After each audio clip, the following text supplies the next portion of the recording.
Hey, what's up everybody, it's Guru, and today we are doing our first mod to our new BMW i8.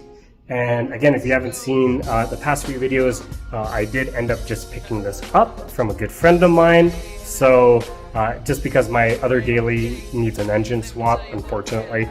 But other than that, the mod is very unique because I know of or have seen a few i8s in the city, and none of them have this mod yet, so I'm super excited. There it is. It's literally a wooden crate just hanging out. It just came in today, so I'm super excited. Let's go ahead and open it up and show you guys exactly what the mod is. Okay, I have to fold some of the nails down here just so they don't spike into this. But I'm gonna try doing this with one hand for you guys here. So if you don't already know, or you haven't guessed it already, I decided to order a pure carbon fiber spoiler. Now I did order this online, but, and this is my advice to you guys every time you buy car parts, spend time talking with the seller, understand how they make the product, because that is what I do, especially places like AliExpress or / Alibaba, whatever you want to call it, even eBay, right? Talk to the supplier, ask them how they make it, just so you know what you're getting yourself into, right? My 328, I had, you know, you can tell the difference between real and fake carbon fiber. So I have been through a few extra parts, or extra money, so to speak, unfortunately, because of not knowing certain things. So please, before you buy car parts for any car that you have, any build that you're doing, make sure you talk with your supplier to know how the process is done. Now this feels insane. This is nuts. I'm gonna take this out of this packaging because, oh my God. Okay, wrapper and tape are all off, out of the box, and holy cow, guys. This is insane. Like, I am speechless. This is sturdy quality.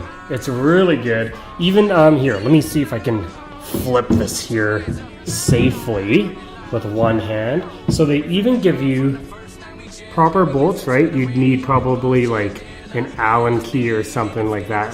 Just trying to get it focused here. Yeah, so you can kind of see Allen key for these guys. Like, this thing is nuts. Now this is going to require some drilling, so we're going to go ahead and do it instead ourselves. I know, risky business. However, when I double checked, and I'm pretty good with my tools, I got a whole setup there. This is just plastic. So please, for the love of God, okay, get it done professionally, right? Don't do it randomly like I am. I'm just comfortable with my tools, so I understand, you know, the material and stuff like that. But if you're doing this mod, warning, get professionals done, right? Get it professionally done by someone else. So we're gonna go ahead, we're gonna clean this first, we're gonna prep it with some painter's tape, and then next thing we'll have to do is we're actually gonna have to pop off, so I'm gonna open the garage here, but we're gonna have to pop off the license plate, and this cover right here, just the middle portion right here, we're gonna pop that off because we can actually go up into the backside here and we can see where our holes will meet. So let's go ahead and do that. Okay, so obviously first things first is to take off the license plate and any cover. Then you want to tackle these two bolts. So go ahead and take out your torque wrench, and it should just be an easy pop off. If you're having issues, just grab a breaker, but we didn't need it, so hopefully you guys don't need it either. Now I'm going to go ahead and unscrew these bolts here, and I'm going to take off this black panel as well. That just came with the car when I bought it.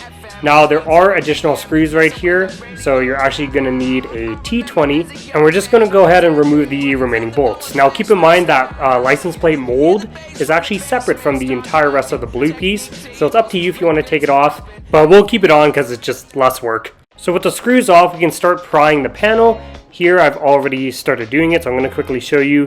There are these tiny clips throughout the entire back bumper piece here, and it's, you know, a kind of a tight job to do. You want to be very patient with these. This is a little image that I created, but you're going to take a squeegee or whatever your pry tool is, and you're actually going to shove it in there and push the body panel down itself. just to wedge that blue panel up so you can lift it and pull that little point over the panel. It's a little bit of, exercising with the bumper for sure, but there's quite a few, right? So here's a quick image of all of the ones around the bumper. The yellow ones were probably my biggest pain in the butt to deal with just because they're at an angle. Everything else is on a flat line, so it does make it easier. So I do suggest that you go through the other ones first and then tackle the last two marked in yellow. So again, make sure your surface is all clean, right? I'm attempting to tuck this in. There we go. Because it does hug very close, right? You got one here and you have one up here, but just bear in mind when you open it and you look underneath, there are two bolts. You got one big guy right here, and then you have one pretty close just right here off to the side. So when we put this in, because of the pins, it should be just a quick twist in. So bolts, what we're gonna use is we're gonna do the toothpaste method. So if you don't know what that is, we have our trusty toothpaste straight from our washroom over there. And we're gonna put toothpaste right here. And then we're gonna find the right fitment. We're gonna place it, and bam, that is what we're gonna do. So, okay, so call gets on, all checked out, right? It's Sensodyne. Both sides. Oh, wow, okay, being like that. Good. I'm gonna do a little bit of fitment testing here. So I'm gonna put the corners in, just because that's where we want to have kind of a good estimate. You can do different ways, right? On other vehicles, I've seen people, they just use Scotch tape or painter's tape. They'll tape this to the front, depending on your model, right? Not on an i8. That is why we're making this, because there is no proper video on how to do this. Okay, so I'm gonna move this up. And that's okay if you don't get it right the first time, right? So long as you're in the right rough area, that is all good. Should be good. Now it's drilling time. Now, very important, when you start drilling, you're gonna go through 3 layers. So if you only drill through 1, we feel 2 surfaces, you're not all the way through yet, right? So you got your top layer on the outside, the bottom of that panel, which is on the inside, is tucked in. Then you have the third piece, which is the top of the bumper. So once you drill all the way through, double check, with the drill. You can double check with an Allen key or a screwdriver that you've gone through. In addition, that blue panel on the back's already popped open, so you can actually put your other hand underneath and you can feel, if it's a screwdriver, an Allen key, whatever you use to pop through, if it's actually gone through the body panels. Again, with the back open, it just makes the job a lot easier, right? I forgot to mention too, there are 5 wires hooked to that blue panel, so you can unhook them if you really want to. We did. It just makes it so much easier to reach up there and latch the bolts on top when you put the spoiler in place. Alright guys, so it is the next day. Unfortunately, I wasn't able to capture all the nitty-gritty. I did have a family emergency I had to attend to, but the spoiler is installed and it looks phenomenal. So let me take you guys over here. It's bright as hell. Let me turn this over. And there you have it. It is insane. Now, I personally didn't like how the i8 would drop off into nothingness, so I decided to install a spoiler. Obviously, that's the main reason why I did it. We did do a wiggle test. It's really good, but the only issues really noted is the front 2 bolts were having issues actually threading through, because you have to go through the 3 panels. So the 2 back bolts are on, and it's 3M'd on the front ends instead, and it's pretty good. Like it's locked in there. In terms of, let me see if I can do this here while I'm doing it. I'll show you guys.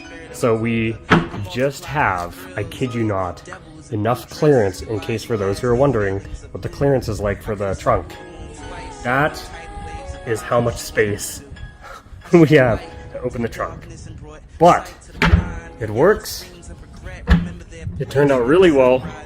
And yeah, that is how you install the spoiler, or this type of spoiler, on a BMW i8. So hopefully it was informative. Again, if you guys have any more questions about how we did it, or comfortability, what should I use, blah, blah, blah, feel free to ask. And yeah, hopefully we can help you guys out in installing spoilers. So